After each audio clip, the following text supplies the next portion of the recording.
المعروف عنه انه مات على خازوق، والحقيقة انه كان انسان صالح وكويس ومات دفاعا عن قضية.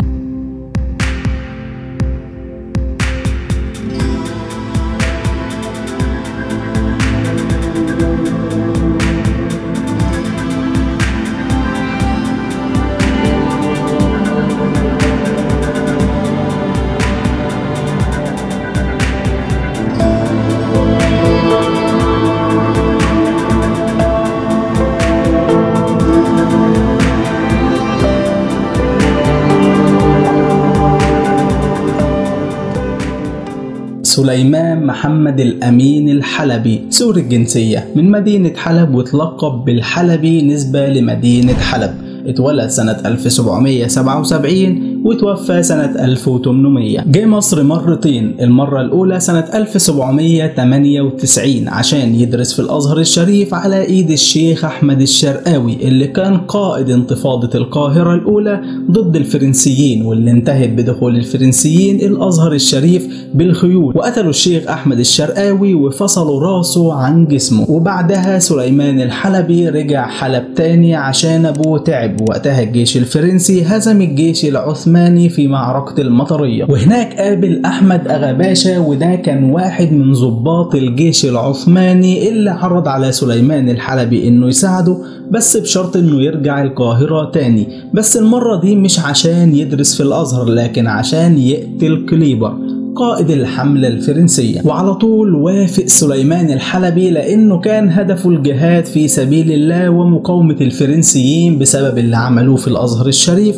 وانتقاما لشيخه الشيخ أحمد الشرقاوي. وبعدها راح لغزة عشان ياخد فلوس كدعم مالي من حاكم غزة بأمر من أحمد أغاباشا، والفلوس دي اشترى منها الخنجر اللي هيقتل بيه كليبر. وبعد كده اتجه لمصر ووصل القاهرة بعد 6 أيام، وأول مكان راحه هو بيت واحد من أساتذة الخط العربي وكان اسمه مصطفى أفندي البروسلي، وقعد معاه يوم واحد. وبعدها راح قعد في سكن جنب الأزهر مع 4 طلاب من غزة، وقعد معاهم حوالي شهر، وبقى في بينهم صداقة لدرجة خلته إنه يقول لهم على سر وجوده في القاهرة أو المهمة اللي جاي عشانها، لكنهم اعترضوا ونصحوه إنه ما يعملش كده، لكنه ما سمعش ليهم. ويوم 14 يونيو سنة 1800 سليمان الحلبي اتنكر ولبس زي واحد من عمال القصر ودخل على كليبر اللي كان قاعد مع مهندسه المعماري بروتان في حديقة القصر بحي الأزبكية، وده كان مقر القيادة. فالمهم دخل عليه سليمان الحلبي وقرب منه وعمل نفسه بيسلم عليه وهيبوس ايده، لكن الحلبي طلع من جيبه الخنجر على طول وطعن بيه كليبر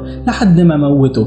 وكبير المهندسين اللي هو بروتان جه يدافع عن كليبر، راح سليمان الحلبي طعنه هو كمان بالخنجر لكنه ما ماتش. وفي نفس اليوم أصدر جاك مينو أمر بإقامة محكمة عسكرية بتاريخ 16 يونيو سنة 1800 لمحاكمة سليمان الحلبي. ومينو ده كان واحد من المشاركين في الحملة الفرنسية أيام نابليون، وبقى القائد الثالث للحملة الفرنسية بعد موت كليبر. وأسلم مينو سنة 1801 عشان يتجوز بنت واحد من أعيان رشيد واسمها السيدة زبيدة، وخلف منها ولد سماه سليمان على اسم سليمان الحلبي لأنه كان بيكره كليبر. المهم كان رئيس المحكمة دي الجنرال رينيه، وكانت مكونة من 9 أعضاء من ضباط الجيش الفرنسي، وكانت حكمها إنهم يحرقوا إيد سليمان الحلبي وبعد كده يتعدم على الخازوق ويتقطع راس كل الأزهريين اللي كانوا معاه وعرفوا بخطة سليمان الحلبي وسكتوا ما بلغوش. وكانوا 4 وهم محمد الغزي وعبد الله الغزي وعبد القادر الغزي واحمد الوالي، وان الحكم ده هيتنفذ بعد تشييع جنازة كليبر. وبعد الجنازة رجعوا قطعوا رؤوس الازهريين وحرقوا جثثهم ما عدا عبد القادر الغزي لانه قدر انه يهرب منهم. وبعدها نفذوا حكمهم على سليمان الحلبي وحرقوا ايده اليمين الاول، ولحظتها سليمان الحلبي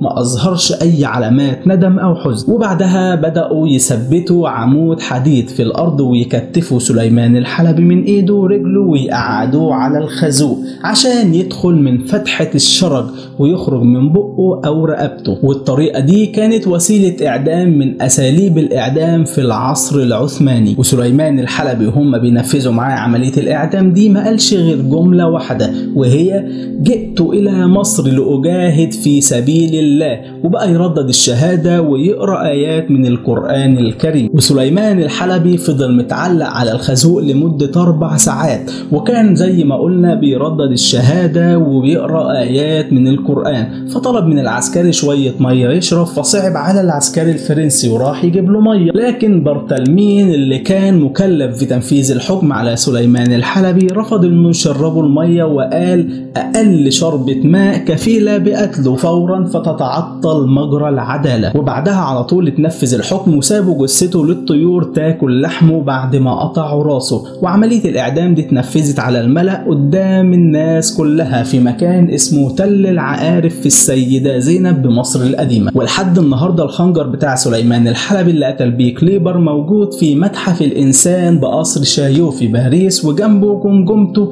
وكاتبين في التعريف اللي بيكون مكتوب تحت ده دي جمجمة مجرم وخنجر. وسنة 1801 خرجت الحملة الفرنسية من مصر. وسنة 2011 ظهرت حركة شعبية مشتركة بين مجموعة من المصريين والسوريين، وجمعوا عدد من التوقيعات الشعبية لإرسالها للحكومة الفرنسية بيطالبوهم باسترداد جمجمة سليمان الحلبي، ولكن حتى الآن لم يبت في الأمر. وبكده هيكون خلصت حكاية النهاردة، واتمنى انها تكون عجبتكم. ولو عندك اي تعليق او استفسار يا ريت تكتبه لنا في الكومنتات تحت وهرد عليك ان شاء الله.